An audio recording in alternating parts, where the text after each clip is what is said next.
In this video, I'll detail how to fix Apple ID or iCloud access disabled on iPhone 12 Pro Max. So if you have the iPhone 12 Pro Max in the iPhone 12 series and you discover that you can't access iCloud or your Apple ID is disabled on your iPhone, then this video is going to walk you through how to fix this step by step.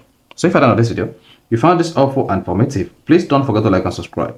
Now, the first thing you want to do when you want to fix disabled iCloud access or Apple ID on your iPhone is go to your iPhone settings and then you should see the iCloud disabled.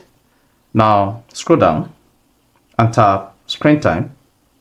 Once you click on that, you want to scroll down and then click on content and privacy restrictions. On the content and privacy restriction page, just scroll down until you get to allow changes to. Then under that, locate account. Tap that. If your account is set to don't allow, then you won't be able to make changes to your iCloud or Apple ID account and you can't access it. So that's why you see the iCloud account disabled. Then tap turn on to enable access to this, and with this you'll be able to make changes to your iCloud account on your iPhone. Then just hit the bar button, go to settings. Then on the settings page, you should see your iCloud account now enabled. So that is how you can easily fix iCloud account disabled or can't access iCloud on your iPhone 12 Pro Max. So if you found this helpful and informative, please don't forget to like and subscribe.